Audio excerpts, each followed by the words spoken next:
নির্বাচনে নিরঙ্কুশ জয় বিএনপির। প্রধানমন্ত্রী হওয়ার পথে তারেক রহমান। ২১২ আসনে বিজয়ী বিএনপি জোট। ৭৭টিতে ১১ দল। গণভোটের হার ৬০% ওপরে। ধানের শীষের ভূমিধস জয়। প্রার্থী সমর্থকদের বিজয় উল্লাস। মসজিদ মন্দিরে বিশেষ দোয়া ও প্রার্থনা। রোববারের মধ্যে সরকার গঠনের প্রত্যাশা বিএনপি মহাসচিবের।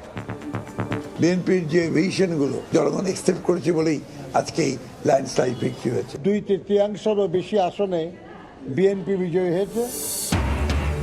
এবং নির্বাচনে বড় বিজয়ে তারেক রহমানকে অভিনন্দন ভারত পাকিস্তানের প্রধানমন্ত্রীর। শুভেচ্ছা জানিয়ে নতুন সরকারের সঙ্গে কাজ করার আগ্রহ যুক্তরাষ্ট্র চীনের।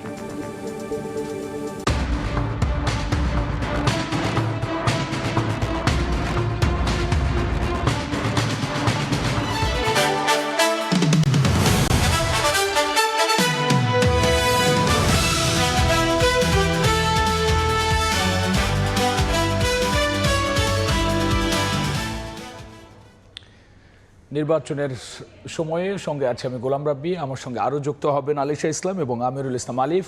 ত্রয়োদশ জাতীয় নির্বাচনের নিরঙ্কুশ জয় পেয়ে সরকার গঠনের পথে বিএনপি। ভূমিধস জয় পেয়ে নেতাকর্মী ও ভোটারদের সঙ্গে উল্লাসে মাতেন প্রার্থীরাও।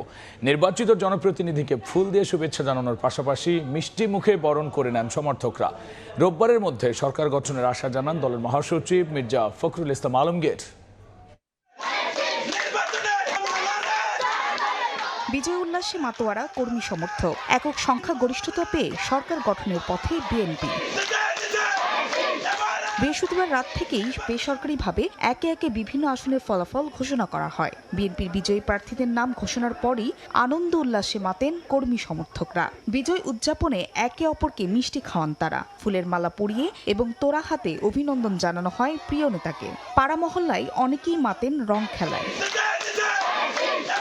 শুক্রবার সকালে নিজ বাসভবনে ঠাকুরগাঁও ১ আসনে বিএনপির বিজয়ী প্রার্থী মির্জা ফখরুল ইসলাম আলমগীর বলেন, জামাতের রাজনীতি মানুষ পছন্দ করেনি বলেই বিএনপি 2/3 আসন পেয়েছে। আগামী রোববারের মধ্যে সরকার গঠনের প্রত্যাশার কথা জানান বিএনপির মহাসচিব। বাংলাদেশের জনগণ ইতিমধ্যে তাদেরকে রিজেক্ট করেছে। বিএনপি 2/3 মেজরিটি পেয়েই গেছে। জনগণ তাদেরকে আবারও সুষ্ঠু, সৎ এবং কল্যাণমূলক রাজনীতির মধ্যে দিয়ে সমস্ত অপপ্রবণতাগুলোকে রুখে দিতে সক্ষম হবে। বিএনপি নিরঙ্কুশ এই জয় জনগণের আস্থার প্রতিফলন বলে মনে করেন চট্টগ্রাম 11 আসনে দলটির বিজয়ী প্রার্থী আমির খুসরু মাহমুদ চৌধুরী। অন্যদিকে নানা প্রতিশ্রুতি দিয়ে বিজয় উদযাপন করেন নেত্রকোনা 1 আসনে জয়ী বিএনপির প্রার্থী ব্যারিস্টার কায়সার কামাল। আমরা একটা নতুন বাংলাদেশ বিনির্মাণ করতে চাই, যে বাংলাদেশে সাম্য, মানবিক অধিকার, সাংবিধানিক অধিকারগুলো বজায় থাকবে। জনগণ যে আস্থা রেখেছে এটা আমাদের জন্য একটি কঠিন দায়িত্বের মধ্যে ফেলেছে। আমরা কিভাবে জনগণের প্রত্যাশা পূরণ করব, আকাঙ্ক্ষা পূরণ করব, দায়িত্ব পালন করব, সেটাই হচ্ছে গুরুত্বপূর্ণ বিষয়। অন্য বিষয় হচ্ছে পাবনা 5 আসনে বিএনপির প্রার্থী শামসুর রহমান শিমুল বিশ্বাসের জয়ের খবরে উল্লাসে ফেটে পড়েন কর্মী সমর্থকরা। নেচে গিয়ে আনন্দ করতে দেখা যায় তাদের। জনতার আস্থা ও ভালোবাসায় বিজয় পেয়ে খুশি ব্রাহ্মণবাড়িয়া 2 আসনের স্বতন্ত্র প্রার্থী রুমিন ফারহানা। আমার মানুষের কাছে ঋণ অনেক বেড়ে গেছে, আমাকে ঋণটা পরিশোধ করতে হবে। তাদের ভালোবাসার ঋণ, আমার প্রতি তাদের বিশ্বাসের ঋণ, আমার প্রতি তাদের আস্থার ঋণ, এই ঋণটা আমাকে পরিশোধ করতে হবে। এছাড়া রাজশাহী 3 আসনে শফিকুল হক মিলন, ফেনী 2-এ বিএনপি চেয়ারম্যানের উপদেষ্টা অধ্যাপক জয়নুল আবদিন ভিপি, সুনামগঞ্জ 3-এ কয়সর এম আহমদ এবং চাঁদপুর 3 আসনে শেখ ফরিদ আহমেদ মানিক বেসরকারিভাবে নির্বাচিত হয়েছেন। আবেগে আপ্লুত কণ্ঠে জনগণের কাছে কৃতজ্ঞতা জানান তারা। ফাহরিয়া ফারজানা, সময় সংবাদ। ত্রয়োদশ জাতীয় সংসদ নির্বাচনে 297টি আসনে এবার ভোট পড়েছে 59.44%, আর গণভোটের হার 60.26%। জাতীয় সংসদ নির্বাচনের প্রদত্ত ভোটের শতকরা হার হচ্ছে 59.44। গণভোটের কাস্টেড ভোটের সংখ্যা হচ্ছে শতকরা 60.26। বাংলাদেশ জাতীয়তাবাদী দল বিএনপি 209টা আসন তারা পেয়েছে। বাংলাদেশ জামায়াতে ইসলাম পেয়েছে 68টা। এনসিপি পেয়েছে 6টি। বাংলাদেশ খেলাফত মজলিস পেয়েছে 2টি।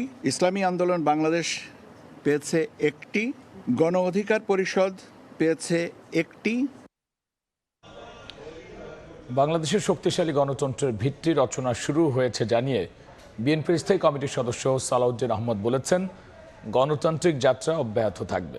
সবাইকে সঙ্গে নিয়ে আগামীর বাংলাদেশ গড়ে তোলার প্রত্যয় ব্যক্ত করেছেন মাহাদি আমিন। এদিকে দলটির নির্বাচন পরিচালনা কমিটির চেয়ারম্যান নজরুল ইসলাম খান বলেছেন, জনগণের ভোটে 2/3 জয় পেয়ে সরকার গঠন করতে যাচ্ছে বিএনপি। শুক্রবার সকালে নির্বাচন কমিশন কার্যালয়ে ব্রিফ করেন বিএনপির জাতীয় সংসদ নির্বাচন পরিচালনা কমিটির চেয়ারম্যান নজরুল ইসলাম খান। এ সময় তিনি বলেন, নির্বাচন নিয়ে কেউ কারো বিরুদ্ধে অভিযোগ তুললে তার প্রমাণ দেওয়ার দায়িত্ব তাদের ওপরই বর্তায়। তিনি দাবি করেন, জনগণই বিএনপিকে রাষ্ট্র পরিচালনার দায়িত্ব দিয়েছে এবং আগামী নির্বাচনগুলোতে দল আরও ভালো ফল করবে। আমাদের কথা, আমাদের কাজ, আমাদের ভবিষ্যৎ কর্মপরিকল্পনা জনগণ জানতে পেরেছে এবং সেই অনুযায়ী জনগণ আমাদেরকে ভোট দিয়েছে। অন্যদিকে গুলশানের সংবাদ সম্মেলনে বিএনপির জাতীয় সংসদ নির্বাচন পরিচালনা কমিটির মুখপাত্র ও বিএনপি চেয়ারম্যানের উপদেষ্টা মাহাদি আমিন বলেন, নিরঙ্কুশ বিজয়ের মাধ্যমে জনগণ গণতন্ত্রের পক্ষে রায় দিয়েছে। তিনি সবাইকে সঙ্গে নিয়ে আগামীর বাংলাদেশ গড়ে তোলার প্রত্যয় ব্যক্ত করেন এবং বিজয়ের জন্য জনগণের প্রতি কৃতজ্ঞতা জানান। আমাদের নেতা জনাব তারেক রহমান পেয়েছেন, ইনশাল্লাহ ভবিষ্যতে একজন প্রধানমন্ত্রী হিসেবে তিনি এই বাংলাদেশের প্রতিটি মানুষের অধিকার এবং স্বাধীনতা নিশ্চিত করবেন। অবশ্যই নিশ্চিত করবেন রাষ্ট্রীয় মালিকানা এবং আগামীর বিএনপি সরকার জনগণের সেই প্রত্যাশা প্রতিপালনের মাধ্যমে জবাবদিহিমূলক, স্বচ্ছ এবং জনবান্ধব সরকার ইনশাল্লাহ নিশ্চিত করবে। বাংলাদেশের শক্তিশালী গণতন্ত্রের ভিত্তি রচনা শুরু হয়েছে জানিয়ে দলটির স্থায়ী কমিটির সদস্য সালাউদ্দিন আহমেদ বলেন, গণতান্ত্রিক যাত্রা অব্যাহত থাকবে। দেশের অর্থনৈতিক সমৃদ্ধি আর দুর্নীতি নির্মূলে কাজ করবে বিএনপি। গণতন্ত্রের, শক্তিশালী গণতন্ত্রের ভিত্তি রচনা শুরু হয়েছে। গণতান্ত্রিক যাত্রা অব্যাহত থাকবে ইনশাআল্লাহ। আমরা তিনটি জিনিসকে সবচেয়ে বেশি গুরুত্ব দিচ্ছি: আইনের শাসন প্রতিষ্ঠা, দেশের অর্থনৈতিক সমৃদ্ধি এবং দুর্নীতি নির্মূল করা। বিএনপি নেতারা বলছেন, জনগণের প্রত্যাশা পূরণে সুশাসন প্রতিষ্ঠা ও গণতন্ত্রকে আরো শক্তিশালী করাই হবে তাদের প্রধান লক্ষ্য। অন্তরা সেন, সময় সংবাদ, ঢাকা। বিজয় উল্লাসে মাতোয়ারা পুরো দেশ। ভূমিধস বিজয়ের পর সরকার গঠনের পথে বিএনপি। আগামীর সরকারের কাছে প্রত্যাশা বেড়েছে সাধারণ মানুষের। দুর্নীতিমুক্ত বাংলাদেশ এবং নিত্যপণ্যের দাম সাধ্যের মতো থাকবে বলে আশা প্রকাশ করেছেন তারা। জিয়াউর রহমান মারা গেল, ওনার পরিবার মারা গেল, এখন তারেক জিয়া আছে। ইনশাল্লাহ সে যদি দেশ ভালো চালায়, সবাই তার জন্য দোয়া করব, এই দেশ শান্তিপূর্ণভাবে চলবে, আমরা আকাঙ্ক্ষা করি। আমাদের কাছে দাবি একটাই, খালি দ্রব্যমূল্য জিনিসের দামটা যদি কমায় দেয় তাহলে আমাদের কাছে মনে করেন আমরা এটুকুই তাদের কাছে আশা করতে, আর কিছুই না। সবাই খেটে খাওয়ার যে বন্দোবস্তটা সেইটার জন্য সরকার করতে পারে, সবার যেন চাকরির যে নিশ্চয়তা, রাজনৈতিক দলকে বেরিয়ে আসতে হবে তাদের সেই বলয় থেকে, তারা বেরিয়ে আসবে সাধারণ মানুষের মাঝে এবং বেরিয়ে এসে এই সাধারণ মানুষের সঙ্গে মিলেমিশে দেশটাকে রক্ষা করবে। গড়বার একটু কমাইতে হইব আর চালের দাম একটু কমাইতে। দুর্নীতি মুক্ততা হোক, ছাদাবাজ বন্ধতা হোক, আমরা গরিব দুঃখীর পাশে যেমন দাঁড়া, বিএনপি সরকারের সাথে আমরা এই আবেদন। গত যে সরকার ছিল তাদের থেকেও যেন এনারা যেন সামনের দিকে নতুন প্রজন্মের জন্য আরও যেন উন্নয়ন করে, দেশের জন্য আরও উন্নয়ন হয়, আরও ভালো হয়, আরও আমরা এইগুলো তাদের কাছে দেখতে চাই। জনগণ সবাই আমরা সুখ শান্তি চাই, রাস্তাঘাটে চলাফেরা করব, নিজে ইনকাম করব, সবাই যেন ঘরে যেন সুস্থ শরীরে ফিরে যাইতে চাই, আমরা এটাই চাই। নারীদের যেন ভালো একটা কর্মজীবী থেকে যেগুলো পাওয়া যায় আর কি, এটাই সরকারের কাছে আমাদের প্রত্যাশা। নতুন সরকারের কাছে আমাদের একটাই প্রত্যাশা, আমরা যেন প্রবাস থেকে যারা আসি, আমরা যেন এয়ারপোর্টে যে হয়রানিটা হয় সেটা যেন না হয়। ব্যাংক ডাকাত, দখলদার এবং দুর্নীতিবাজ দেশের সম্পদ বিভিন্ন দেশে পাচার করেছে। আমরা আশা করব বর্তমান সরকার এগুলি ফিরিয়ে আনবেন। এবার আমরা নির্বাচন পরবর্তী সময়ে প্রার্থী অর্থাৎ যারা ভোট দিয়েছেন এবং যারা ভোট পেয়েছেন অর্থাৎ প্রার্থী এবং ভোটার দুই পক্ষের যে উচ্ছ্বাস এবং তাদের যে প্রতিক্রিয়া সে বিষয়ে জানাবো এবং সে বিষয়ে জানাতে বিভিন্ন জায়গা থেকে আমাদের সহকর্মীদের যুক্ত করবেন। আমরা জানবো আলিশা ইসলামের মাধ্যমে। আলিশা, আপনাকে ধন্যবাদ রাব্বি। নির্বাচন পরবর্তী বিজয়ী প্রার্থী ও সমর্থকদের উচ্ছ্বাসের খবর জানাতে রাজধানী সহ দেশের বিভিন্ন স্থানে আছেন আমাদের সহকর্মীরা। সরাসরি শুরুতেই যাচ্ছি আহমেদ সালেহিনের কাছে। সালেহিন, বিস্তারিত জানাবেন।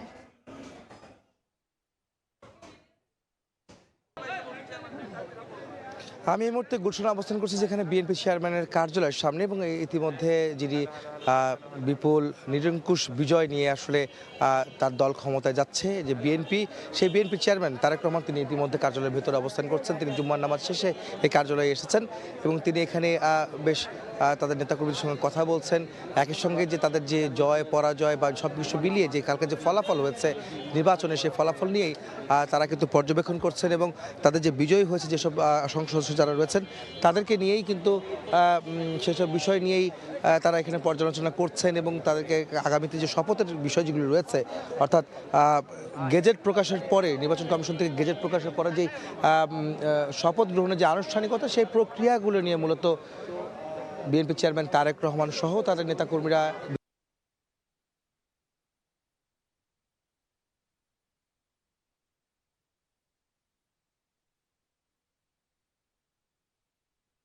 তারা একটি যে ফলাফলের পর যে গেজেট নোটিফিকেশন তিনি প্রকাশ করবেন এবং এর পরে মূলত শপথ গ্রহণের ক্ষণ গণনা শুরু হবে এবং শপথ কখন হবে সেটি বলা যায়। তবে আমরা যেটুকু জানতে পেরেছি, অনানুষ্ঠানিকভাবে হয়তো 15 তারিখ সেই শপথ গ্রহণ অনুষ্ঠান হতে পারে। আজকে যে 13 এবং রোববার নাগাদ শপথ গ্রহণ অনুষ্ঠান হতে পারে যারা নির্বাচিত হয়েছেন, সেটি হয়তো আমরা আনুষ্ঠানিকভাবে বা অনানুষ্ঠানিকভাবে জানতে পেরেছি, আনুষ্ঠানিকভাবে বলা যাচ্ছে না। তারপরে হচ্ছে আসলে সরকার গঠনের পর, শপথ গ্রহণের পর মন্ত্রিপরিষদ গঠনের বিষয়টি থাকছে। একই সঙ্গে সালাউদ্দিন আহমদ আমাদের সাথে কথা বলেছিলেন, তিনি আমাদেরকে জানিয়েছেন যে তাদের এই বিজয় ছিল প্রত্যাশিত, অর্থাৎ কালকে যে তারা যে নিরঙ্কুশ বিজয় তারা এনেছেন, নিরঙ্কুশ সংখ্যাগরিষ্ঠতা নিয়ে তারা ক্ষমতায় গিয়েছেন, আসছেন, সেই বিষয় তারা বলেছেন যে সেটা ছিল তাদের প্রত্যাশিত বিজয়। কেননা জনগণ যে জনসমর্থন এবং জনস্রোত আসলে বিএনপির দিকে ছিল, সেটা তারা আগেই বুঝতে পেরেছিলেন এবং তারই প্রতিফলন ঘটেছে গতকালকের ত্রয়োদশ জাতীয় সংসদ নির্বাচনে। এবং এই নির্বাচনে সকলের সহযোগিতা তিনি চেয়েছেন, জনগণের সঙ্গে জনগণ, গণমাধ্যম সহ সকল শ্রেণী পেশা মানুষের সহযোগিতা বিএনপি চেয়েছে। সরকার গঠন করলে সরকারকে যেভাবে কীভাবে তারা সরকার পরিচালিত করবেন সেই বিষয়ে। একই সঙ্গে তারা বলেছেন যে এই সরকার, এই জাতীয় সংসদ হবে, এখান থেকে তাদের সবচেয়ে বেশি আইন প্রণয়নের সংসদ অনুষ্ঠিত হবে, যবে মুক্তিযুদ্ধের পরে সেই সংসদ হবে, সেটি কিন্তু তারা প্রত্যয় ব্যক্ত করেছেন।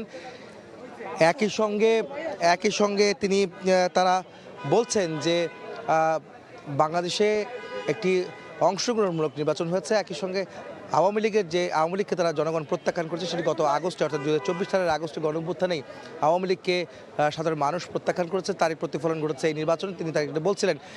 একই সঙ্গে বলেছেন যে আমরা জিজ্ঞেস করেছিলাম যে বিএনপির সঙ্গে ভারতের সাথে কেমন সম্পর্ক হবে, যেহেতু একটি টানাপোড়েন চলছিল বাংলাদেশের সাথে ভারতের প্রতিবেশী দেশ হিসাবে। তিনি বলেছেন শুধু ভারত নয়, প্রতিবেশী সব দেশসহ সবার সাথে তাদের বন্ধুত্বপূর্ণ সম্পর্ক হবে এবং ন্যায্যতার ভিত্তিতে সমান অধিকার হবে সবার সঙ্গে, এবং সেই বিষয়টা কিন্তু তিনি বলেছেন।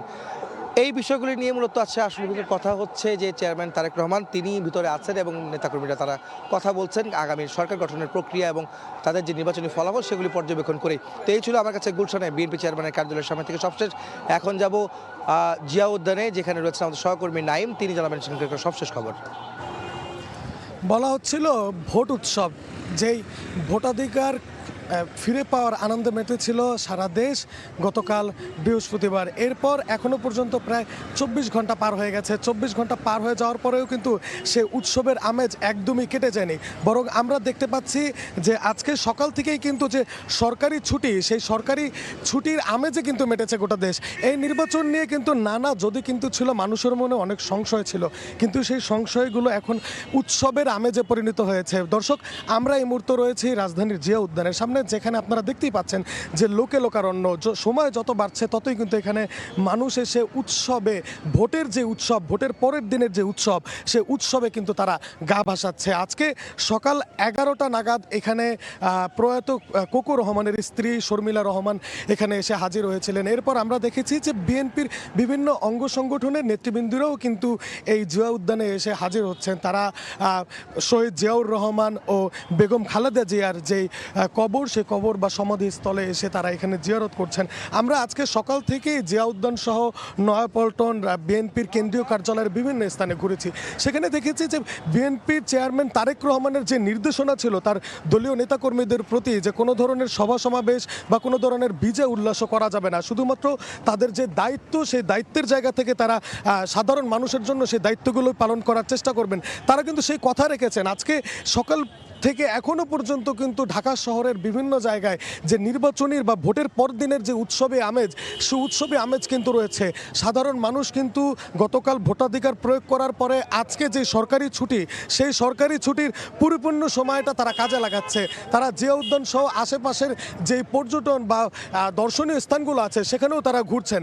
তো এই ছিল আমার কাছে সবশেষ পরিস্থিতি। এখন আমাদের প্রতিনিধি সিলেটে রয়েছেন আমিনুল ইসলাম, সরাসরি চলে যাব তার কাছে। সিলেটে আপনারা জানেন যে দেশের প্রত্যেকটি এলাকার মতো সিলেটে কিন্তু উৎসব মুখর নির্বাচন হয়েছে এবং এখানকার যেসব বিএনপি প্রার্থীরা ছিলেন তারা কিন্তু বিপুল ভোটে তাদের বিজয় নিশ্চিত করেছেন। আমরা রয়েছি সিলেটের 4 আসনে যিনি নির্বাচিত হয়েছেন আরিফুল হক চৌধুরী, যিনি সাবেক মেয়র সিটি কর্পোরেশনের, তার কাছে আমরা তার সঙ্গে একটু কথা বলবো। তিনি কিন্তু বিপুল ভোটে বিজয়ী হয়েছেন।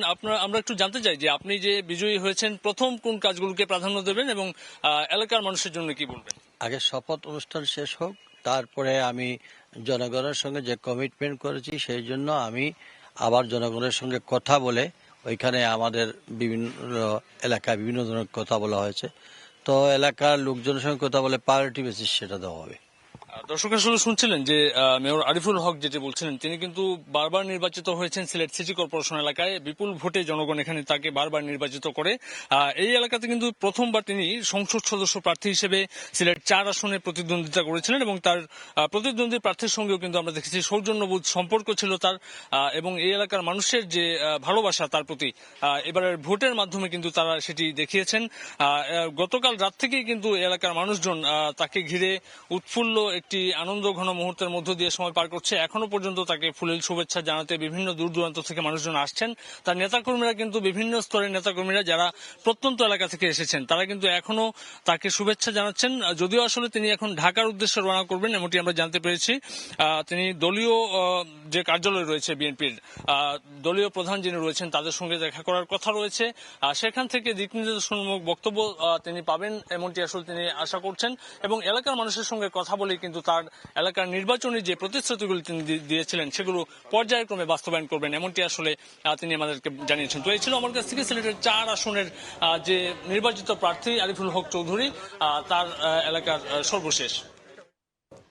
বিএনপি নিরঙ্কুশ জয়লাভ করেছে, সারা দেশে দেখা যাচ্ছে উৎসবের আমেজ। সে খবরই দেশের বিভিন্ন প্রান্ত থেকে জানাচ্ছিলেন আমাদের সহকর্মীরা। আমরা আবারও যুক্ত হব রাব্বির সঙ্গে। রাব্বি, আপনি দেখলেন যে সারা দেশে ছড়িয়ে পড়েছে উৎসবের আমেজ। আলিশ, আপনাকে ধন্যবাদ। আপনার মাধ্যমে আমরা জেনে নিলাম যে বিজয়ের পর ভোটার এবং প্রার্থীদের কি প্রতিক্রিয়া, সেসবের বিস্তারিত। আমরা যাচ্ছি আবারও নির্বাচনের সময়ের এখন যে খবর আছে সেই খবরে। ত্রয়োদশ জাতীয় সংসদ নির্বাচনে বিএনপির বিজয়ে রাজধানীর বাইতুল মোকাররম মসজিদে বেগম খালেদা জিয়ার আত্মার মাগফিরাত কামনায় বিশেষ দোয়া অনুষ্ঠিত হয়েছে। বাদ জুমা সারা দেশে বেগম জিয়ার বিদেহী আত্মার মাগফিরাত কামনায় মসজিদে মসজিদে দোয়া ও মোনাজাতের আয়োজন করা হয়। এ সময় বিএনপি নিরঙ্কুশ বিজয়ে জনসমর্থন দেয়ায় দেশবাসীর জন্য দোয়াও করা হয়।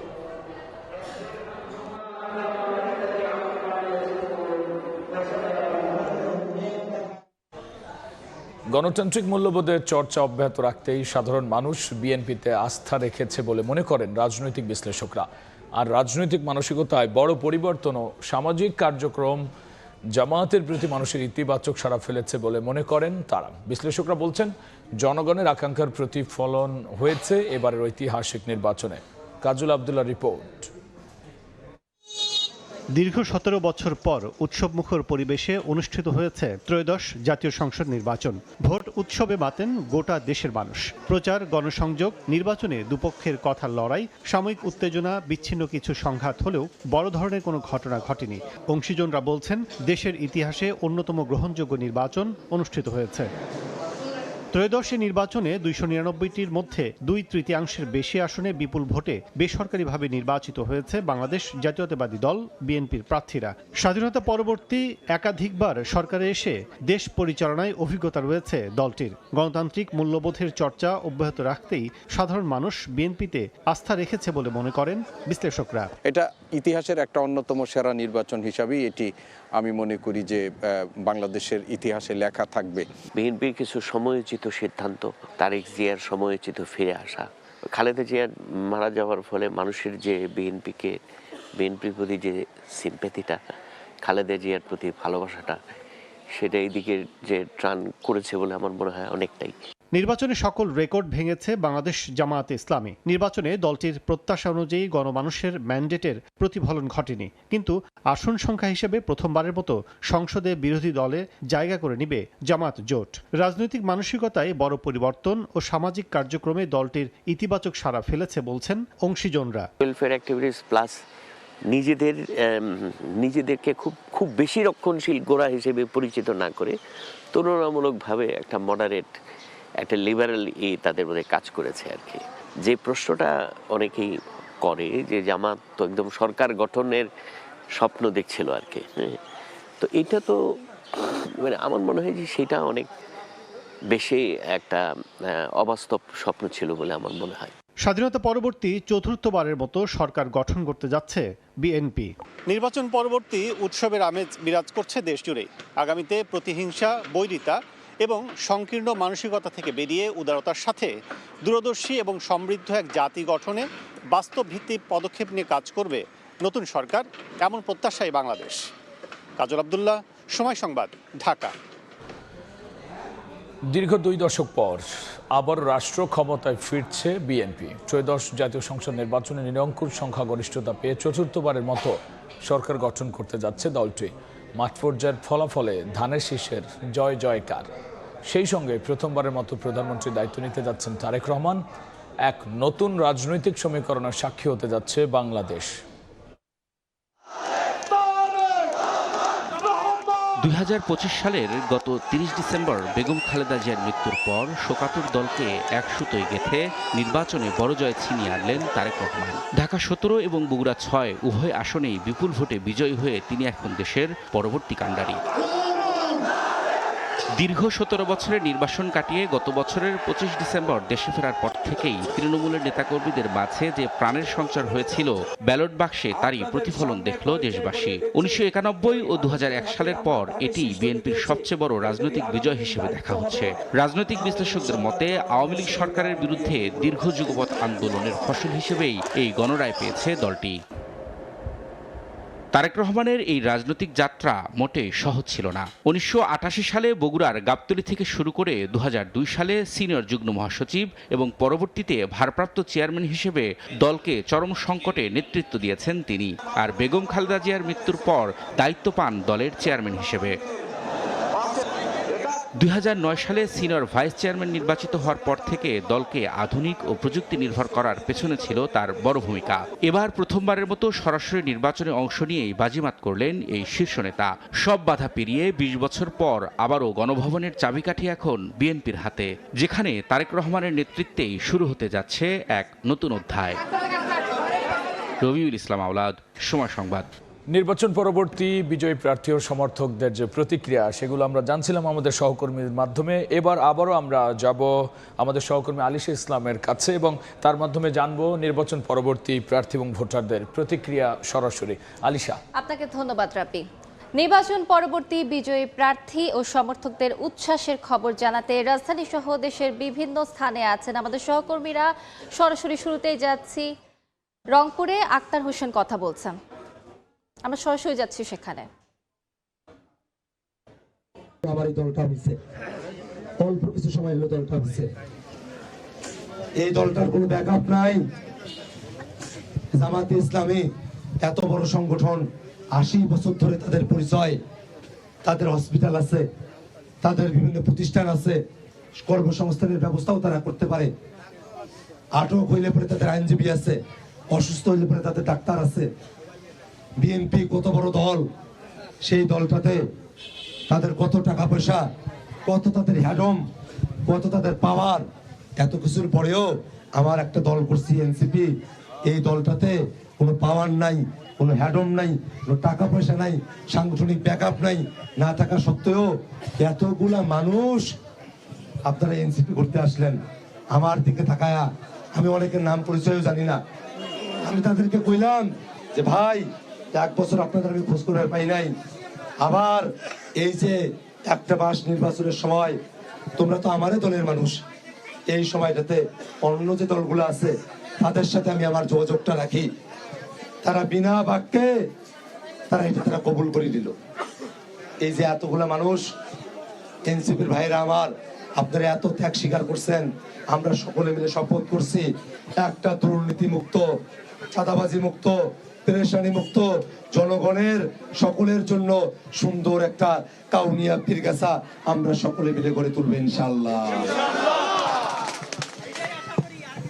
ভাইরা একটু সবার কাছে অনুরোধ করি, কথা কন না, হ্যাঁ সবাই বলে মাইকের অবস্থাটা ভালো না, আমার গলার অবস্থাটাও ভালো না, নিজে নিজেকে কথা কন না, কথা না কয়ে না ইশারাতে কাজ করা যায়, যায় না ভাই? যায় না কাজ করে ইশারাতে? আমরা গুলো আছেন এত কষ্ট করিয়া, জানি সবাই গুলো ছবি তুলবে চামান রাখছেন, মন চামান রাখছে এনা করিয়া, আমরা ছবি তোলার একটা পর্ব আলাদা করে করবো, এরা সবাই গুলো কথাগুলো শুনুক। হ্যাঁ দেবেন, সবাই সুযোগ দেবেন এখানে করিয়া, হ্যাঁ দেবেন তো না ভাই রে?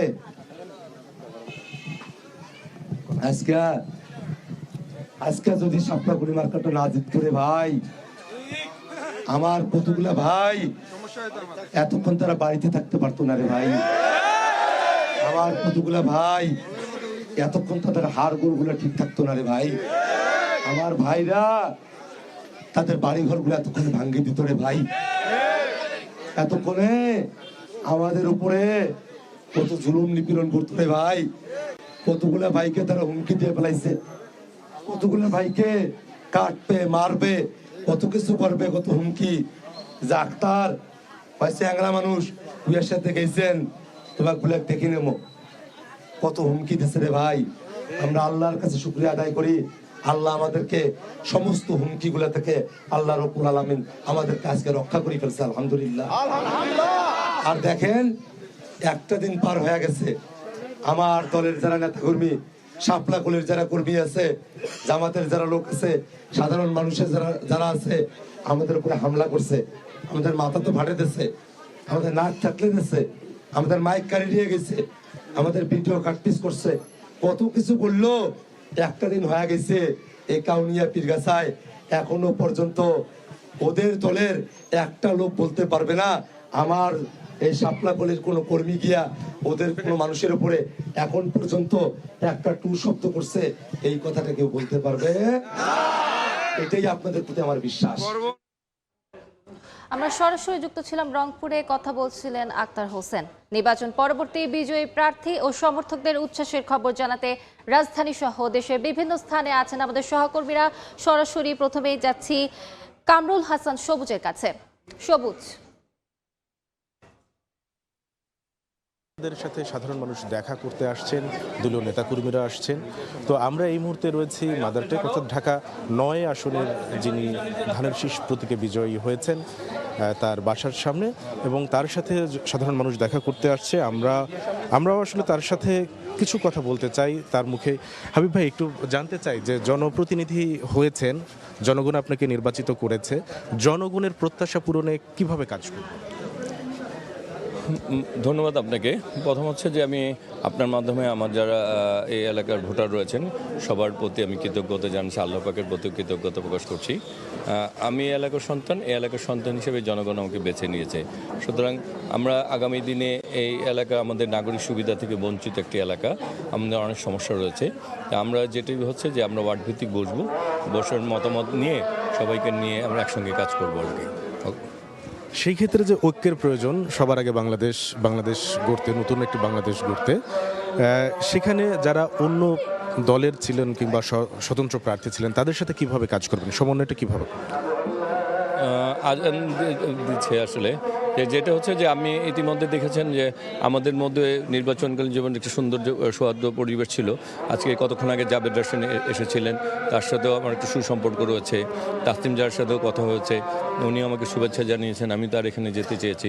সুতরাং আমাদের মধ্যে একটি সুন্দর পরিবেশ রয়েছে এবং আমরা আগামী দিনে এই সুন্দর পরিবেশের রক্ষা করি।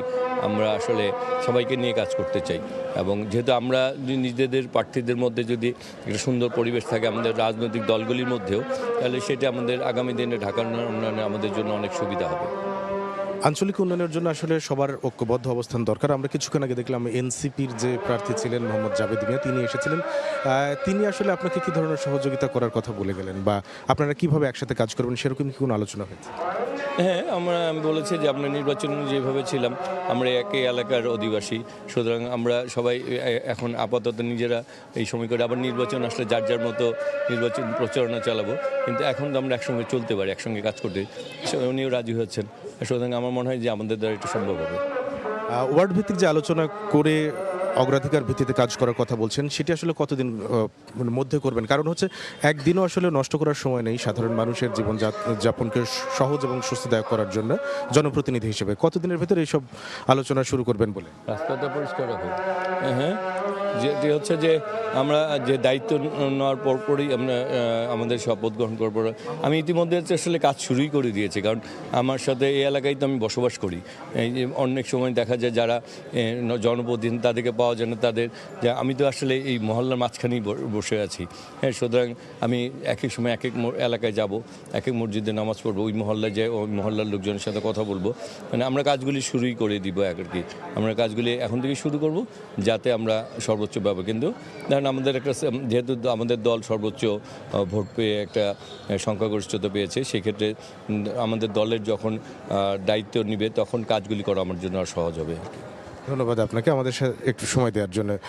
দর্শক, আমরা কথা বলছিলাম ঢাকা ৯ আসনে বিএনপি এর যে মনোনীত প্রার্থী ছিলেন, যিনি নির্বাচিত হয়েছেন, তার সাথে তার কর্মপরিকল্পনা সম্পর্কে জানছিলাম। আমরা এখন আমরা পাবনায় যাব, সেখানকার অবস্থা জানতে স্বপন আহমেদ আমাদের সহকর্মীর কাছে।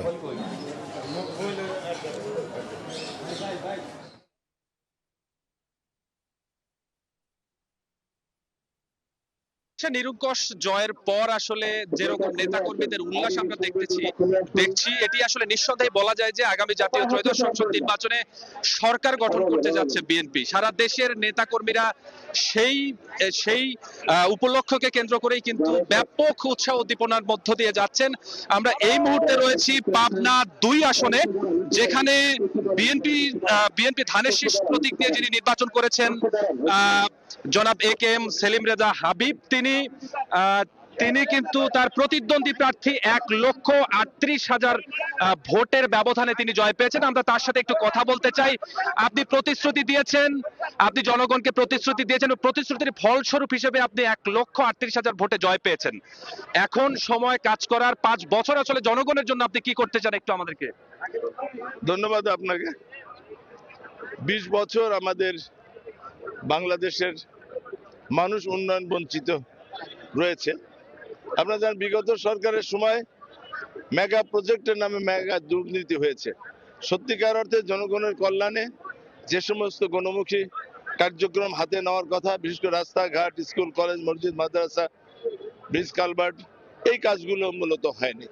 যে কারণে আপনি যেখানে যাবেন দেখবেন যে রাস্তাঘাট ভঙ্গুর দশা। আমরা জনগণকে যে প্রতিশ্রুতি দিয়েছি, আমি ইতিমধ্যেই আমার নির্বাচনী এলাকার সকল রাস্তাঘাট, স্কুল, কলেজ, যেখানে যা লাগবে, ইভেন একটা মসজিদে কোনো টয়লেট নাই, কোনো টিনের ঘর, মানে এভরিথিং আমি একটা ডাটাবেজ আমি অলরেডি তৈরি করেছি। এর পাশাপাশি আমি একটু বলতে চাই, আপনার ব্যক্তিগত যে কথাগুলো ছিল, কার্যক্রমগুলো বাস্তবায়নের কথা ছিল, একই সাথে জাতীয়তাবাদী দল বিএনপির পক্ষ থেকে ৩১ দফা একটি কর্মপরিকল্পনা দেওয়া হয়েছে। এই বিষয়গুলো আসলে কতটুকু সম্ভব আপনার বাস্তবায়ন করা? দেখুন, প্রথমত হচ্ছে যে জাতীয় যে মানে পর্যায়ে আমাদের দলের যে রাষ্ট্র মেরামতের ৩১ দফা কর্মসূচি, এর মধ্যে একেবারে মানে সবই রয়েছে। একটা রাষ্ট্র নামটাই কিন্তু রাষ্ট্র মেরামতের ৩১ দফা। ইট ইজ নট যে খালি ডেভেলপমেন্ট ওয়ার্ক বা এটা না, সমস্ত গণতান্ত্রিক চর্চা থেকে শুরু করে সবই রয়েছে। সেটা তো ভিন্ন, সেটার একটা মানে পার্সপেক্টিভ হলো আলাদা। আর হচ্ছে আমি নির্বাচনী এলাকার একজন প্রতিনিধি আসবে, আমার কিছু ইশতেহার রয়েছে, যেমন আমাদের ন্যাশনাল একটা ইশতেহার যেমন রয়েছে, তা আমাদের স্থানীয়ভাবে আমি এলাকার সংসদ জনগণের যে জিনিসগুলো প্রয়োজন, যে জিনিসগুলো কাজের জন্য জনগণ আমাকে বলেছে, সেগুলোর যে আমরা একটা ইশতেহার ঘোষণা করছি। আমরা এটা প্রত্যাশা করতেই পারি, যেহেতু 1,38,000 ভোটে আপনি জয়ী হয়েছেন, তো এটি আসলে জনগণ প্রত্যাশা করতেই পারে। সবচেয়ে এই পাবনার যে 5টি আসন রয়েছে, সবচেয়ে বেশি ভোটের ব্যবধানে কিন্তু তিনি জয় পেয়েছেন এবং তিনি চাচ্ছেন যে এই আসনগুলোতে বা এই আসনের যারা জনগণ যাকে আসলে প্রত্যাশা নিয়ে ভোট দিয়েছেন, তিনি তার যে কর্মপরিকল্পনা সেটি বাস্তবায়ন করবেন।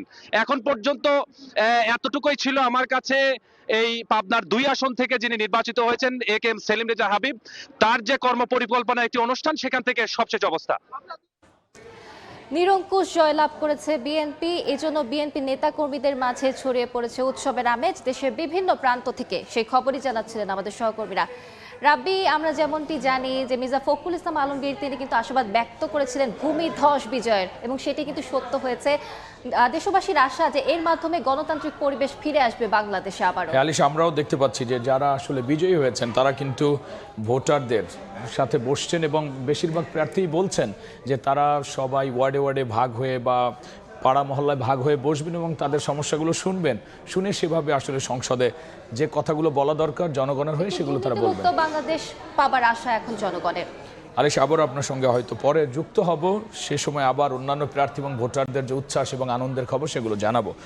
যাচ্ছি অন্য খবরে। নির্বাচনে এখনো পর্যন্ত 76টি আসনে জয় পেয়েছে জামাত নেতৃত্বাধীন 11 দলীয় জোট। জেলাগুলোতে চলছে নেতাকর্মীদের বিজয় উল্লাস, বিভিন্ন জায়গায় কুশল বিনিময়ের সঙ্গে চলে মিষ্টি বিতরণ। এদিকে নিজ এলাকায় সহিংসতা বন্ধে সরাসরি বিএনপি চেয়ারম্যান তারেক রহমানের কাছে যাওয়ার কথা জানিয়েছেন নোয়াখালীর 6 আসনের বিজয়ী হান্নান মাসুদ। ত্রয়োদশ জাতীয় সংসদ নির্বাচনে বিজয়ী প্রার্থীদের বাড়িতে বিজয় উল্লাস, নেতাকর্মীরা ফুল দিয়ে জানান শুভেচ্ছা।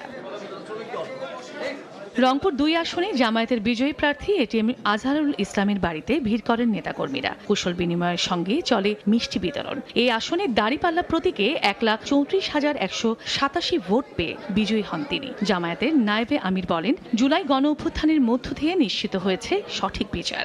আমি বর্তমান যে আমার বিজয় বা জামাত ইসলামীর যে অবস্থা, তাতে এখানে জনগণের যে অভূতপূর্ণ সাড়া পেয়েছি, এটা আমার ভুলবার কিছু নয়। এলাকার উন্নয়নে কাজ করার অঙ্গীকার করেন পিরোজপুর 1 আসনের বিজয়ী প্রার্থী মাসুদ সাইদি। শুক্রবার দুপুরে শহরের সাধারণ মানুষের সঙ্গে শুভেচ্ছা বিনিময় করেন তিনি। সর্বপ্রথম যে কাজটি করতে চাচ্ছি, আমাদের যোগাযোগ ব্যবস্থাটা খুবই খারাপ, আমাদের সড়ক ব্যবস্থা একেবারে ভেঙে পড়েছে। আমরা এই সড়ক ব্যবস্থাকে আগে ঢেলে সাজাতে চাই। এদিকে নির্বাচনের ফল প্রকাশের পর নোয়াখালী 6 আসনে একাধিক সহিংসতায় 13 জন আহত হন। উপজেলা স্বাস্থ্য কমপ্লেক্সে তাদের সঙ্গে দেখা করতে যান আব্দুল হান্নান মাসুদ। বলেন, সহিংসতা বন্ধে পুলিশ নয়, সরাসরি তারেক রহমানের কাছে যাবেন তিনি। উনি যেহেতু সরকার প্রধান হতে যাচ্ছে, আমি ঢাকায় গিয়ে ওনাকে জানাবো যে আপনার হাতিয়াতে এই পরিমাণ তাণ্ডব চালাচ্ছে, এটা বন্ধ করবেন কিনা এবং এই ব্যাপারে আপনি কি অ্যাকশন নিচ্ছেন। আমি ওনার মাধ্যমে এটা ব্যবস্থা নিব, আমি কোনো আইনের কাছে যাবো না এই ব্যাপারটা নিয়ে। দলমত নির্বিশেষে সবাইকে নিয়ে কাজ করার অঙ্গীকার করেন গাইবান্ধা 4 আসনের মোহাম্মদ শামীম কায়সার। অঞ্চলে ভারী শিল্প প্রতিষ্ঠান গড়ে তোলা সহ এলাকার উন্নয়নকে প্রাধান্য দেন তিনি। আমার নিজেরই কমিটমেন্ট থাকবে ইনশাল্লাহ গোবিন্দগঞ্জে রাস্তাঘাট, ব্রিজ, কালভার্ট এবং পাশাপাশি কর্মসংস্থান, মানে শিল্প একটা বিপ্লব, এটার একটা বিপ্লব আমাদের চেষ্টা আছে। দুপুরে জেলা প্রশাসক ও রিটার্নিং কর্মকর্তা আফরোজা আক্তার আনুষ্ঠানিকভাবে চূড়ান্ত ফলাফলের গণবিজ্ঞপ্তি সাতক্ষীরা 1, 2, 3 ও 4 আসনের জামায়াত প্রার্থীদের হাতে তুলে দেন। পাশাপাশি নেত্রকোনা জেলা রিটার্নিং কর্মকর্তার কার্যালয়ে প্রার্থীদের হাতে তুলে দেওয়া হয় বেসরকারি ফলাফলপত্র। চন্দ্র বিশ্বাস, ববি, সময় সংবাদ। ত্রয়োদশ জাতীয় সংসদ নির্বাচনে 6টি আসনে জয় পেয়েছেন বিএনপির নারী প্রার্থীরা। তীব্র প্রতিদ্বন্দ্বিতা করেও ভোটের লড়াইয়ে হেরে যান 4 জন। তবে একটি আসনে স্বতন্ত্র হিসেবে নির্বাচিত হন দলটি থেকে বহিষ্কৃত ব্যারিস্টার রুমিন ফারহানা। আর জাতীয় সংসদে 7 নারীর এই অংশগ্রহণ ইতিবাচক দেখছে জনগণ। একাদশ জাতীয় নির্বাচনে সংরক্ষিত নারী আসন থেকে সংসদে যান ব্যারিস্টার রুমিন ফারহানা। সংসদ এবং টিভি টকশোতে দেয়া বক্তব্যে ব্যাপক আলোচনায় আসেন তিনি। ত্রয়োদশ নির্বাচনে দল থেকে মনোনয়ন চেয়েছিলেন রুমিন ফারহানা। দলের মনোনয়ন না পেয়ে স্বতন্ত্র হয়ে মাঠে নামেন তিনি, লড়েন হাঁস প্রতীকে। দলীয় শৃঙ্খলা ভঙ্গ করায় বহিষ্কৃত হন দল থেকে। নির্বাচনের ফলে দেখা যায় ব্রাহ্মণবাড়িয়া 2 আসন থেকে স্বতন্ত্র প্রার্থী রুমিন ফারহানা 37,568 ভোট পেয়ে বেসরকারিভাবে নির্বাচিত হয়েছেন। তার নিকটতম বিএনপি জোটের প্রার্থী পেয়েছেন 79,927 ভোট। এবারের নির্বাচনে বিএনপি চেয়ারপারসন বেগম খালেদা জিয়া সহ 11 নারীকে মনোনয়ন দেয় বিএনপি। খালেদা জিয়ার মৃত্যুতে প্রতিদ্বন্দ্বিতা করেন 10 জন। ভোটের চূড়ান্ত ফলাফলে বিএনপি থেকে মানিকগঞ্জ 3 আসনে আফরোজা খান রীতা, ঝালকাঠি 2 আসনে ইসরাত সুলতানা ইলেন, সিলেট 2-এ তাহসিনা রুশদির লুনা, ফরিদপুর 2-এ শামা ওবায়েদ, ফরিদপুর 3-এ নায়েব ইউসুফ কামাল, নাটোর 1 আসনে ফারজানা শারমিন পুতুল বিজয়ী হন। তবে তীব্র প্রতিদ্বন্দ্বিতা করেও হেরে যান ঢাকা 14 আসনের সানজিদা ইসলাম, শেরপুর 1-এর সানসিলা জেবরিন, মাদারীপুর 1-এ নাদিরা চৌধুরী এবং যশোর 2 আসনে সাবিরা সুলতানা। ত্রয়োদশ জাতীয় নির্বাচনে কয়েকটি দল জোট ও স্বতন্ত্র হিসেবে প্রতিদ্বন্দ্বিতা করেন 109 জন নারী প্রার্থী। মাসুদুর রহমান, সময় সংবাদ। নির্বাচিত সরকার দায়িত্ব নিলে আইন শৃঙ্খলা পরিস্থিতির উন্নতি ঘটবে, তবে তা নির্ভর করবে সরকারের সদিচ্ছার উপর, এমনটাই বলছেন রাজনৈতিক বিশ্লেষকরা। আইন শৃঙ্খলা রক্ষা বাহিনীকে রাজনৈতিক ব্যবহারের সংস্কৃতি থেকে বের হওয়ার পরামর্শ তাদের। বুলবুল রেজা রিপোর্ট। ত্রয়োদশ জাতীয় সংসদ নির্বাচন এবং একই দিন অনুষ্ঠিত হল গণভোট। এবারে নির্বাচনের শুরু থেকেই আইন শৃঙ্খলা রক্ষাকে একটি গুরুত্বপূর্ণ চ্যালেঞ্জ হিসেবে বিবেচনা করে আসছিল নির্বাচন কমিশন। গত 1.5 বছরে দেশের আইন শৃঙ্খলা পরিস্থিতি নিয়ে নানান সময় প্রশ্ন উঠেছে। এ সময় সারা দেশে মব ভায়োলেন্স, প্রকাশ্যে গুলি করে হত্যা, ছিনতাই, ডাকাতি ও ধর্ষণের মতো অসংখ্য ঘটনা ঘটেছে। নির্বাচনের পর কি দেশের আইন শৃঙ্খলা পরিস্থিতির উন্নতি হবে নাকি আগের মতোই থাকবে, এমন প্রশ্ন ছিল জনমনে। বিশ্লেষকরা বলছেন, নির্বাচিত সরকার এলে আইন শৃঙ্খলা পরিস্থিতির উন্নতি ঘটবে, তবে সেটি নির্ভর করবে কতগুলো বিষয়ের উপর। সরকারের নির্দেশে আইন শৃঙ্খলা বাহিনী কাজ করবে না। মাঠের যে আইন শৃঙ্খলা পরিস্থিতি, মাঠের যে বাস্তবতা, মাঠের যে চ্যালেঞ্জগুলো আছে, তার সূত্র ধরে করণীয়র জায়গাটা সরকারের সাথে আইন শৃঙ্খলা বাহিনীর আলাপ আলোচনার মাধ্যমে, সমন্বয়ের মাধ্যমে তারা কাজ করবে। সরকারের নির্দেশে কাজ করতে গেলেই তখন আবার আগের মতো বিতর্কের অবস্থা সৃষ্টি হবে, কিংবা একটা বিতর্কিত ভূমিকা সৃষ্টি হওয়ার যথেষ্ট সেই সংখ্যাটা থাকে, এবং তখন যখনই বিতর্ক সৃষ্টি হবে তখনই পুলিশের সাথে সাধারণ মানুষের একটা দূরত্ব তৈরি হবে। সরকার যদি আইন শৃঙ্খলা রক্ষাকারী বাহিনীকে রাজনৈতিকভাবে ব্যবহার করতে চায়, তাহলে পরিস্থিতি আগের মতোই থাকবে বলে মনে করেন এই নিরাপত্তা বিশ্লেষক। রাজনীতিবিদদের দায়িত্বটাই প্রথম। একজন সে পুলিশের আইজি থেকে নিয়ে, থানার দারোগা থেকে নিয়ে একজন কনস্টেবল, একজন জেনারেল থেকে নিয়ে একজন সৈনিক, তারা কাজ করবে নির্বাচিত সরকারের অধীনে। সরকার যদি তাদেরকে রাজনৈতিক উদ্দেশ্যে ব্যবহার করতে চায়, তাহলে সেখান থেকে বেরিয়ে আসা খুব কঠিন। নির্বাচিত সরকারের সদিচ্ছার উপর দেশের আইন শৃঙ্খলা পরিস্থিতি অনেকটাই নির্ভর করছে, এমন মত বিশ্লেষকদের। বুলবুল রেজা, সময় সংবাদ, ঢাকা। ত্রয়োদশ জাতীয় সংসদ নির্বাচনে নিরঙ্কুশ বিজয়ে বিএনপি চেয়ারম্যান তারেক রহমানকে অভিনন্দন জানিয়েছেন ভারতের প্রধানমন্ত্রী নরেন্দ্র মোদী। তারেক রহমানের নেতৃত্বের প্রতি বাংলাদেশের জনগণের আস্থার প্রতিফলন এই ফলাফল উল্লেখ করে নতুন সরকারের সঙ্গে কাজ করার আগ্রহ প্রকাশ করেছেন ভারতের প্রধানমন্ত্রী। ঐতিহাসিক বিজয়ে বিএনপি চেয়ারম্যানকে শুভেচ্ছা জানিয়েছে পাকিস্তান, যুক্তরাষ্ট্র, চীন সহ বিভিন্ন দেশের সরকার ও রাষ্ট্রপ্রধান। 24-এর গণঅভ্যুত্থান ও ক্ষমতার পট পরিবর্তনের পর থেকেই আন্তর্জাতিক বিশ্বের নজর ছিল বাংলাদেশের উপর। একটি সুষ্ঠু ও শান্তিপূর্ণ নির্বাচনের উপর জোর দিয়েছিল আন্তর্জাতিক সম্প্রদায়। অন্তর্বর্তী সরকার দায়িত্ব নেওয়ার 18 মাসের মাথায় উৎসব মুখর আয়োজনে বাংলাদেশে অনুষ্ঠিত হলো ত্রয়োদশ জাতীয় সংসদ নির্বাচন। নিরঙ্কুশ বিজয় লাভ করেছে বাংলাদেশ জাতীয়তাবাদী দল বিএনপি। দলটির চেয়ারম্যান তারেক রহমানকে শুভেচ্ছা জানিয়েছেন বিশ্ব নেতারা। শুক্রবার সকালে সামাজিক যোগাযোগ মাধ্যম এক্সে এক পোস্টে তারেক রহমানকে অভিনন্দন জানান ভারতের প্রধানমন্ত্রী নরেন্দ্র মোদী। বলেন, তারেক রহমানের নেতৃত্বের প্রতি বাংলাদেশের জনগণের আস্থার প্রতিফলন এই ফলাফল। ভারত গণতান্ত্রিক, প্রগতিশীল ও অন্তর্ভুক্তিমূলক বাংলাদেশের পক্ষে সমর্থন অব্যাহত রাখবে বলেও জানান মোদী। দুই দেশের বহুমাত্রিক সম্পর্ক আরও জোরদার করা এবং অভিন্ন উন্নয়নের লক্ষ্যগুলো এগিয়ে নিয়ে যাওয়ার অভিপ্রায়ে তারেক রহমানের সঙ্গে কাজ করার প্রত্যাশা ব্যক্ত করেন ভারতের প্রধানমন্ত্রী। বিএনপিও তারেক রহমানকে শুভেচ্ছা জানিয়েছেন পাকিস্তানের প্রেসিডেন্ট আসিফ আলী জারদারি এবং প্রধানমন্ত্রী শাহবাজ শরীফ। ইসলামাবাদ বাংলাদেশের গণতান্ত্রিক আকাঙ্ক্ষাকে সমর্থন করে বলে জানান এই দুই নেতা। দুদেশের বাণিজ্য, প্রতিরক্ষা ও সাংস্কৃতিক বিনিময় জোরদার করতে নতুন সরকারের সঙ্গে কাজ করার প্রত্যাশা রাখেন পাকিস্তানের প্রধানমন্ত্রী। ঐতিহাসিক বিজয়ে বিএনপি ও দলটির চেয়ারম্যান তারেক রহমানকে শুভেচ্ছা জানিয়েছে যুক্তরাষ্ট্র। শুক্রবার সকালে ঢাকার মার্কিন দূতাবাসের ফেসবুক পেজে দেওয়া এক পোস্টে এই শুভেচ্ছা জানানো হয়। ওই ফেসবুক পোস্টে একটি সফল নির্বাচন আয়োজনের জন্য বাংলাদেশের জনগণকে অভিনন্দন জানায় যুক্তরাষ্ট্র। একই সঙ্গে নিজেদের সমৃদ্ধি ও নিরাপত্তার অভিন্ন লক্ষ্য বাস্তবায়নে নতুন সরকারের সঙ্গে কাজ করতে ওয়াশিংটন আগ্রহী বলে উল্লেখ করে ঢাকার মার্কিন দূতাবাস। সফলভাবে অনুষ্ঠিত নির্বাচনের জন্য বাংলাদেশের জনগণকে অভিনন্দন জানিয়েছে চীন। বিজয় লাভ করায় বিএনপিকে শুভেচ্ছা জানিয়ে চীন বাংলাদেশ সম্পর্কের নতুন অধ্যায় লেখার আগ্রহ প্রকাশ করে বিবৃতি দিয়েছে ঢাকার চীনা দূতাবাস। বাংলাদেশের জনগণের গণতান্ত্রিক বিজয়ে তারেক রহমান ও বিএনপিকে অভিনন্দন জানিয়েছেন মালয়েশিয়ার প্রধানমন্ত্রী আনোয়ার ইব্রাহিম। এছাড়াও তারেক রহমানকে অভিনন্দন জানিয়েছেন বিশ্বের বিভিন্ন দেশের নেতারা। রাহানুল রানা, সময় সংবাদ। আন্তর্জাতিক সব গণমাধ্যমের শিরোনামে জায়গা করে নিয়েছে বাংলাদেশের ত্রয়োদশ জাতীয় সংসদ নির্বাচন। প্রতিবেদনে বিএনপি চেয়ারম্যান তারেক রহমানকেই সম্ভাব্য প্রধানমন্ত্রী হিসেবে তুলে ধরা হয়েছে। শান্তিপূর্ণ উৎসবমুখর পরিবেশে সারা দেশে নির্বাচন অনুষ্ঠিত হয়েছে উল্লেখ করে বিভিন্ন আন্তর্জাতিক গণমাধ্যম খবর প্রকাশ করেছে। নির্বাচনের পর বাংলাদেশে স্থিতিশীলতা ফিরবে বলেও আশা করা হয় ওই সংবাদগুলোতে। বাংলাদেশের পথে পথে আনন্দ উল্লাস। শেখ হাসিনা সরকারের পতনের পর হওয়া নির্বাচন ঘিরে জনগণের মধ্যে উচ্ছ্বাসের কমতি ছিল না। মহা আনন্দে ভোট কেন্দ্রে গিয়ে পছন্দের প্রার্থীকে ভোট দেন তারা। তুরস্ক ভিত্তিক বার্তা সংস্থা আনাদুলু জানায়, সারা দেশে শান্তিপূর্ণভাবে নির্বাচন অনুষ্ঠিত হয়েছে। দেশজুড়ে মাত্র 2-1টি জেলায় ছোটখাটো সংঘর্ষ হলেও বড় কোনো ঘটনা সামনে আসেনি। নিরাপত্তা নিশ্চিতে দেশজুড়ে 10 লাখ আইন শৃঙ্খলা রক্ষাকারী বাহিনীর সদস্য মোতায়েনের বিষয়টিও তুলে ধরে আনাদুলু।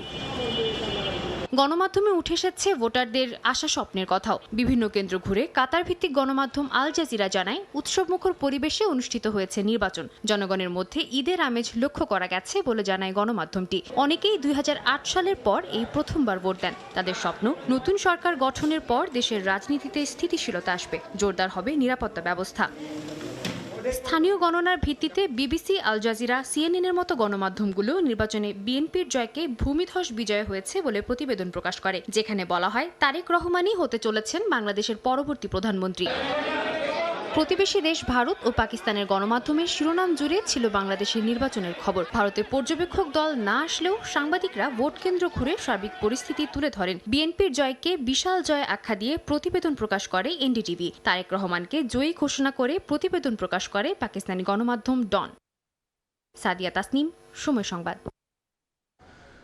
আপনারা জানেন যে সময় সংবাদ 72 ঘন্টার বিশেষ আয়োজন নিয়ে কিন্তু এই যে ত্রয়োদশ জাতীয় নির্বাচন, সেই নির্বাচন আমরা কভার করেছি এবং আমাদের সংবাদকর্মীরা আমাদের স্টুডিও এবং সংসদ ভবনের সামনের স্টুডিও এবং দেশের বিভিন্ন জায়গা থেকে কিন্তু সরাসরি বিভিন্ন সংবাদ সবার আগে সর্বশেষ দিয়ে যাচ্ছে এবং সেই ধারাবাহিকতায় কিন্তু এখন আমরা স্টুডিওতে কথা বলছি। আমি যখন শুরু করেছিলাম তখন বলছিলাম যে আমি আছি, সাথে আলিশা ইসলাম আছে এবং আমিরুল ইসলাম আছে এবং আমরা এখন আমিরুল ইসলাম আলিফের কাছে যাব। আমরা আমাদের ঠিক অপর প্রান্তে তিনি আসলে তথ্য বিশ্লেষণ, তার কাছে সবশেষ কী রয়েছে এই নির্বাচনের, এই যে বিজয়ের পরবর্তী কাদের কি অবস্থা এবং ভোটারদের প্রতিক্রিয়া এবং নির্বাচনে যারা জিতেছেন তাদের কি অবস্থান, সবশেষ নিয়ে এখন যুক্ত হবেন আমিরুল ইসলাম আলিফ।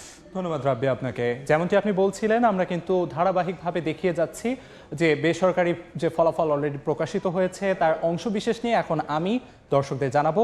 প্রথমেই আমরা আসতে চাই আমাদের ঢাকা 17 আসনে, যেখানে বিএনপির চেয়ারম্যান জনাব তারেক রহমান দীর্ঘদিনে নির্বাসিত জীবন শেষে তিনি বাংলাদেশে এসে তার প্রথম নির্বাচনটি তিনি অংশগ্রহণ করলেন এবং এখানে এই আসনে কেন্দ্র ছিল মোট 124টি। যে 124টি কেন্দ্রের মধ্যে তার বেশিরভাগ আসনেই তিনি আসলে বেশিরভাগ কেন্দ্রেই তিনি জয়যুক্ত হয়েছেন এবং নিকটতম প্রতিদ্বন্দ্বী জনাব এস.এম. খালিদুজ্জামান, যিনি কিনা বাংলাদেশ জামায়াতে ইসলামের প্রার্থী এবং তার থেকে তিনি প্রায় 4000-এর বেশি ভোট পেয়ে বিজয়ী হয়েছেন। তারেক রহমানের ভোট সংখ্যা ৭২,৬৯৯টি। পক্ষান্তরে তার নিকটতম প্রতিদ্বন্দ্বী SM খালিদুজ্জামান তিনি পেয়েছেন ৬৮,৩০০টি ভোট।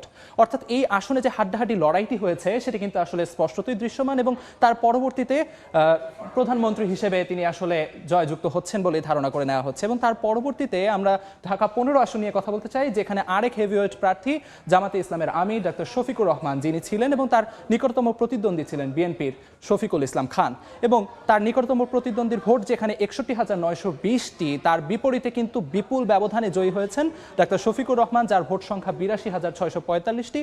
এবং এর মধ্য দিয়ে আসলে ১২৭টি কেন্দ্রে যে তার ভোট সংখ্যা এবং সেই ভোটের মধ্য দিয়ে কিন্তু শফিকুর রহমান আসলে এই ভোটে তার যে আধিপত্য সেটি কিন্তু তিনি দেখিয়েছেন। পরবর্তীতে ঢাকা 15 আসনের পর যদি আমরা একটু আসতে চাই ঢাকা 13 আসনে, যেখানেও কিন্তু বেশ হাড্ডাহাড্ডি লড়াই হয়েছে ববি হাজ্জাজ এবং মোহাম্মদ মামুনুল হকের মধ্যে। ববি হাজ্জাজের ভোট সংখ্যা ছিল ৮৬,৬৯৪টি এবং পক্ষান্তরে তার নিকটতম প্রতিদ্বন্দ্বী বাংলাদেশ খেলাফত মজলিসের প্রার্থী জনাব মোহাম্মদ মামুনুল হক তিনি পেয়েছেন ৮৩,৮৫১টি। অর্থাৎ এই যে ৩,০০০ ভোটের পার্থক্যে যে ব্যবধান, এটি কিন্তু আসলে এই নির্বাচনের যে অংশগ্রহণ এবং সব মিলিয়ে যে প্রার্থীদের মধ্যে যে হাড্ডাহাড্ডি লড়াই তার প্রমাণ বহন করে। এর পরবর্তীতে যদি আমরা তাকাই আমাদের ঢাকা 11 আসন, যেখানে বিজয়ী হয়েছেন জাতীয় নাগরিক পার্টি এনসিপির আহ্বায়ক নাহিদ ইসলাম এবং তিনি কিন্তু মোট ১৬৩টি কেন্দ্রে ভোট হয়েছে এই আসনে। তার মধ্যে তার প্রাপ্ত ভোট সংখ্যা ৯,৯৩,৮৭২টি এবং তার নিকটতম প্রতিদ্বন্দ্বী যিনি রয়েছেন MA কাইয়ুম, যিনি কিনা বিএনপির প্রার্থী, তার ভোট সংখ্যা হলো ৯১,৮৩৩টি। অর্থাৎ আপনারা দর্শক দেখতে পাচ্ছেন আসলে প্রতিটি আসন যেগুলো নিয়ে আমি কথা বলছি, আসলে প্রতিটি আসনেই কিন্তু খুব সামান্য ব্যবধান, আসলে এই ব্যবধান দিয়ে আসলে তাদের যে প্রার্থীদের জয়ী বিজয়ী এই নির্ধারণ হয়েছে। আমরা একটু ঢাকার বাইরের আসনগুলোর দিকে তাকাতে চাই, যেখানে রংপুর 2 আসনে বাংলাদেশ জামায়াতে ইসলামের প্রার্থী বিজয়ী হয়েছেন ATM আজহারুল ইসলাম। তার ভোট সংখ্যা তিনি প্রাপ্ত ভোট সংখ্যা ১,৩৯,৬৮০টি এবং তার নিকটতম প্রতিদ্বন্দ্বী যিনি মোহাম্মদ আলী সরকার, যিনি বিএনপির প্রার্থী, তিনি নিকটতম প্রতিদ্বন্দ্বী এবং তার ভোট সংখ্যা ৭৯,৯১০টি। রংপুর 2 আসনে কিন্তু ১৩৭টি কেন্দ্রে ভোট হয়েছে এবং এই ১৩৭টি কেন্দ্রে ভোটের ফলাফল বেসরকারিভাবে বা অনানুষ্ঠানিকভাবে আমাদের সামনে যা এসেছে তার ভিত্তিতে দেখা যাচ্ছে এখানে জামায়াতে ইসলামের যিনি প্রার্থী রয়েছেন তিনি কিন্তু আসলে অনেকটাই বলা যায় যে দ্বিগুণ ব্যবধানে তিনি জয়ী হয়েছেন। এই পর্যায়ে আমরা একটু দিনাজপুর 6 আসনের দিকে তাকাতে চাই, যেখানে আরেক হেভিওয়েট প্রার্থী বিএনপির AZM জাহিদ হোসেন, যিনি কিনা বিএনপির প্রয়াত চেয়ারপারসন বেগম খালেদা জিয়ার ব্যক্তিগত চিকিৎসক ছিলেন। তার মোট ভোট সংখ্যা ১,৯৮,৯৯৭টি এবং তার নিকটতম প্রতিদ্বন্দ্বী যিনি রয়েছেন জামায়াতে ইসলামের মোহাম্মদ আনোয়ারুল ইসলাম, তার ভোট সংখ্যা প্রায় কাছাকাছি ১,৮৪,৭৬১, অর্থাৎ প্রায় ২০,০০০ ভোটের ব্যবধানে কিন্তু তিনি এই আসনটিতে আসলে AZM জাহিদ হোসেন তিনি কিন্তু বিজয়ী হয়েছেন। দিনাজপুর 6 আসনে এই যে ভোটের পার্থক্য সেটিও আসলে হাড্ডাহাড্ডি বলা যায়। এর পরবর্তীতে আরেক হেভিওয়েট প্রার্থী বিএনপির স্থায়ী কমিটির সদস্য সালাউদ্দিন আহমদ, তিনি কক্সবাজার 1 আসন থেকে প্রতিদ্বন্দ্বিতা করেছিলেন এবং তিনিও কিন্তু বেশ বড় ব্যবধানে প্রায় দ্বিগুণ ব্যবধানে তিনি বিজয়ী হয়েছেন। মোট ১৭৭টি কেন্দ্রে এই আসনে ভোট হয়েছে এবং এর মধ্যে তার প্রাপ্ত ভোট সংখ্যা ২,২০,৫৬৭টি, যার বিপরীতে তার নিকটতম প্রতিদ্বন্দ্বী বাংলাদেশ জামায়াতে ইসলামের প্রার্থী আব্দুল্লাহ আল ফারুক তিনি কিন্তু প্রায় অর্ধেক ভোট পেয়েছেন ১,২৪,৭২৬। অর্থাৎ এই জায়গায় মোটামুটি বলা যায় বিপুল ব্যবধানে কিন্তু সালাউদ্দিন আহমদ তিনি নির্বাচিত হয়েছেন। আমরা যদি রাজশাহী 2 আসনের দিকে তাকাই, সেখানে রয়েছেন বিএনপির আরেকজন জনপ্রিয় নেতা মোহাম্মদ মিজানুর রহমান মিনু এবং মিজানুর রহমান মিনু তিনি কিন্তু এই আসনে মোট ভোট সংখ্যা পেয়েছেন ১,২৮,৭৪৫টি। তার নিকটতম প্রতিদ্বন্দ্বী প্রায় কাছাকাছি ভোট ১,০১,৫২৬টি। অর্থাৎ এই জায়গায় আসলে ২৭,০০০ ভোটের যে ব্যবধান রয়েছে সেই ব্যবধানে কিন্তু জয়ী হয়েছেন মিজানুর রহমান মিনু। অর্থাৎ দর্শক আমরা দেখতে পাচ্ছিলাম, আপনাদের সামনে আমরা প্রতি ঘন্টায় ঘন্টায় তুলে ধরার চেষ্টা করছি আমাদের কাছে যে অনানুষ্ঠানিকভাবে যে ফলাফল হয়ে এসেছে তার অংশবিশেষ প্রকাশের মধ্য দিয়ে আমরা আসলে প্রতিটি আসনে ভোট ব্যবধান এবং সব মিলিয়ে আসলে কিভাবে কোন আসনে কোন প্রার্থী জয়ী এবং তার নিকটতম প্রার্থীর যে ভোট সংখ্যা তার একটি তুলনামূলক বিশ্লেষণ করার আমরা চেষ্টা করছি। এর মধ্য দিয়ে আমরা আসলে দেখানোর চেষ্টা করছি কতটা অংশগ্রহণমূলক নির্বাচন আমাদের ত্রয়োদশ জাতীয় সংসদ নির্বাচন হয়েছে এবং সবকিছু মিলিয়ে রাব্বি আমার কাছে এই ছিল আসলে ভোটের যে আংশিক ফলাফল নিয়ে আমরা কথা বলছি তার সবশেষ। আলিফ অসংখ্য ধন্যবাদ। এবং আমরা আসলে এভাবেই কিন্তু সবশেষ যে ঘটনাগুলো নির্বাচন সংশ্লিষ্ট সেগুলোই কিন্তু আসলে জানিয়ে দিচ্ছি সবাইকে। আমরা হয়তো আবার পরবর্তীতে আপনার সঙ্গে এই বিষয়ে আরও তথ্য জানবো। এই ছিল আমাদের কাছে এখনকার মতো নির্বাচনের সময়ের বিশেষ আয়োজনে। থাকুন আমাদের সঙ্গেই থাকুন সময়ের।